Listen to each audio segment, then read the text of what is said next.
దేవుని అతి పరిశుద్ధ నామమునకు మహిమ కలుగును గాక. ఎలా ఉన్నారు? మీరంతా క్షేమముగా ఉన్నారని నమ్మి దేవుని ఎంతగానో స్తుతిస్తున్నాను. అనుదినము ఈ హోప్ ఫర్ టుడే వాక్యధానాలను క్రమం తప్పకుండా అనుసరిస్తూ మీరు ఆత్మీయ అభివృద్ధి పొందుతున్నారని నమ్మి దేవుని ఎంతగానో స్తుతిస్తున్నాను. ఇది నా హోప్ ఫర్ టుడే వాక్యధానంలోనికి మిమ్మల్ని ఆహ్వానిస్తున్నాను. కీర్తనల గ్రంథం 22వ కీర్తన 26వ వచనాన్ని చదువుతున్నాను. కీర్తనల గ్రంథం 22వ కీర్తన 26వ వచనం. దీనులు భోజనము చేసి తృప్తి పొందెదరు, యెహోవాను వెదకువారు ఆయనను స్తుతించెదరు.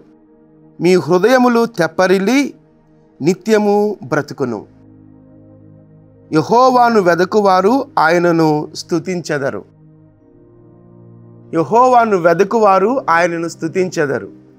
ఈ వెదకువారు అన్న దగ్గర ఇంగ్లీష్లో లుక్, కమ్, సీక్ అనే 3 పదాలు వాడబడ్డాయి విభిన్నమైనటువంటి తర్జుమాలలో.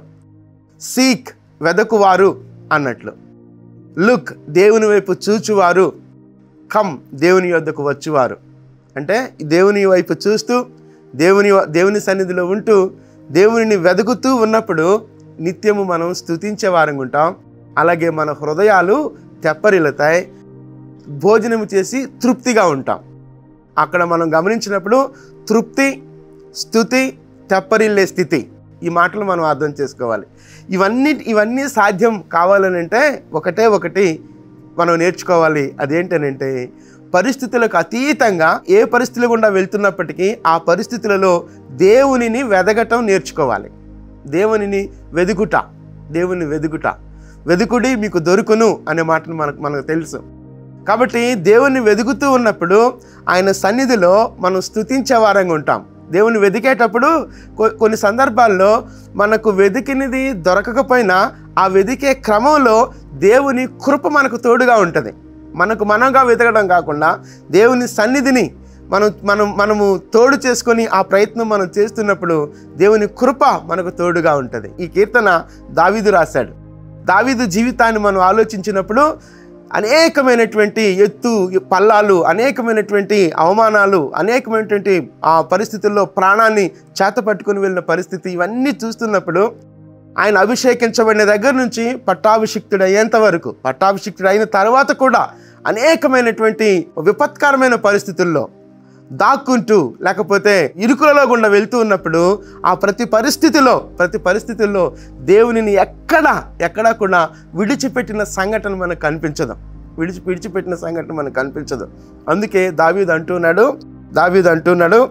యెహోవాను వెదుకువారు ఆయనను స్తుతించెదరు. స్తుతి అన్నప్పుడు మనకేదో మేలు జరిగినప్పుడు మాత్రమే స్తుతించటం కాదు. కష్టమైన, నష్టమైన, నష్టాలలో ప్రతి పరిస్థితుల్లో దేవుని మనం స్తుతించబద్దులమై ఉన్నాం. పౌలు శీలలను చెరసాల్లో బంధించారు. ఆ బంధకాలలో ఉండి వారు పాటలతో స్తుతించారు. ఆయా సందర్భాల్లో కష్టాలు వచ్చినప్పుడు నిరాశ, నిస్పృహలకు గురవుతూ ఆ కష్టాలలో ఇంకా దేవుని వెదగటం మానేసి దేవునికి దూరమయ్యే పరిస్థితులు ఉంటాయి. కానీ ఆ కష్టాలలో కూడా దేవుని మనం స్తుతించడం నేర్చుకుంటే అంతకంటే ఉన్నతమైన స్థితి మన జీవితాల్లో ఉండదు. అంతకంటే ఉన్నతమైనటువంటి విశ్వాసపు అనుభవాలు మనకు ఉండవు. అదిగో అక్కడ మనం గమనిస్తే తృప్తి పొందెదరు, దీనులు భోజనము చేసి తృప్తి పొందెదరు అని అంటున్నారు. దేవుని వెదుకువారు స్తుతించెదరు అని అంటున్నారు. వారి ప్రాణము తెప్పరిల్లును అనే మాట గమనిస్తూ ఉన్నాం. ఈ తెప్పరిల్లిన హృదయాలు మనకు కావాలి అని అంటే నిత్యము ఆయన సన్నిధిలో ఆయన వెదికే వారంగా ఉండాలి. అలా వెదికినప్పుడు తెప్పరిల్లిన అనుభవం, సేదదీరిన అనుభవం, అలాగే అలా వెతికినప్పుడు తృప్తిని మనం పొందుకుంటాం. ఏ తృప్తి లేని జీవితాలు మనకు ఉంటున్నాయో, ఎక్కడ తెప్పరిల్ల లేనటువంటి, సేదదీరలేనటువంటి పరిస్థితులు ఉన్నాయో, ఎక్కడ మనం స్తుతించలేకపోతున్నామో, ఇదిగో దేవుని వాక్యం సెలవిస్తుంది, ఆయనను వెదుకువారు ఆయనను స్తుతించెదరు. ప్రార్థన చేద్దాం. నిత్యము దేవాన్ని నేను నిన్ను వెతుకుతాను ప్రభువా, నిత్యము మీ వైపు చూస్తాను ప్రభువా, నిత్యము నీ దగ్గరే నీ పాదాల చెంతే చేరి నీ ఆలోచనలు స్వీకరిస్తాను ప్రభువా, అలాగూ మాకు ఆలోచనలు దయచేయ ప్రభు అని ప్రార్థన చేసినప్పుడు మన నోటి నిండా స్తుతి నింపే దేవుడు ఆయన.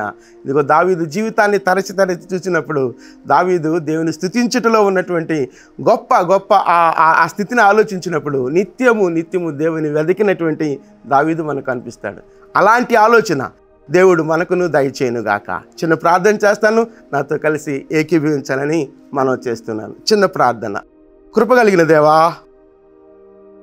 దయగలిగిన మా తండ్రి, మీ ఘననామానికి వందనాలు, స్తుతులు, స్తోత్రాలు చెల్లిస్తున్నాం ప్రభువా. దేవా, మిమ్మలను వెదకువారు స్తుతించెదరు అనే మాటను జ్ఞాపం చేసుకుంటున్నాం ప్రభువా. దేవా, నిజమే ప్రభువా, ప్రతి పరిస్థితుల్లో మీ ఆలోచనల కొరకు కనిపెట్టినప్పుడు, ప్రతి పరిస్థితుల్లో మీ సన్నిధిని మేము కోరుకున్నప్పుడు, ఫలితానికి అతీతంగా, అది కీడైనా మేలైనా ఫలితానికి అతీతంగా మిమ్మల్ని స్తుతించే వారంగా మేము ఉంటాం ప్రభువా. అట్టి స్థితి, అట్టి జీవన శైలి, విశ్వాసపు అనుభవాలు మాకు నేర్పించమని వేడుకుంటున్నాం ప్రభువా. దేవా, మిమ్మల్ని వెతుకుచు నిత్యము మిమ్మల్ని స్తుతించే వారంగా మాత్రమే మేము ఉండగలిగే కృప మాకు అనుగ్రహించమని మీ కృపా హస్తాల్లోనికి మమ్మల్ని మేముగా సమర్పించుకుంటూ యేసుక్రీస్తు అతి శ్రేష్టమైన నామంలో ప్రార్థించి వేడుకొంచున్నాం తండ్రి. ఆమేన్, ఆమేన్. ప్రభు సన్నిధి నిత్యము మనకు తోడుగా ఉండునుగాక. ఆమేన్.